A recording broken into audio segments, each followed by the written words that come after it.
Pamirsa ring kewentenan Menteri Pendidikan Sanewau Kelantik makudang-kudang pengabdi kesobiahang oleh para angga akademisi. Sila tunggilnya ini konsistensi penerapan kurikulum.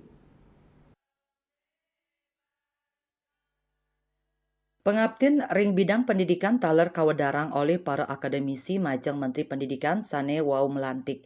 Sile tunggilnyane oleh akademisi Profesor Iketut Sude. Menteri Pendidikan Mangdani nguratiang indik ketetapan ring sajoning pemarkin kurikulum. Lianan punika konsistensi penerapan kurikulum patut kaslehin becik. Evaluasi saking penerapan kurikulum dahat kabuatang sadurung kawah ring kurikulum sane mabinayan.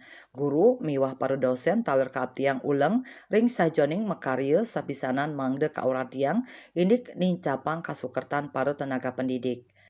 Nah ini kan perlu dilakukan kajian akademik, kan tidak bisa kita langsung menjas begitu. Jadi perlu katakanlah evaluasi gitu ya. Perlu dievaluasi apakah pelaksanaannya sudah mencapai berapa persen kan gitu. Baru nanti dilakukan enten. Jadi terkait dengan berbagai departemen yang dibangun oleh pemerintah baru ini kan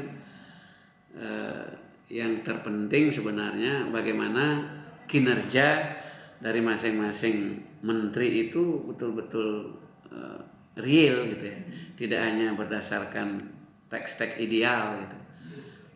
Pada tataran realistisnya seperti apa kan itu yang perlu Kawawen yening tenaga pendidik sampun uleng makarya menjantan kualitas pendidikan sane bermutu sida kepanggih. Andika Bali TV.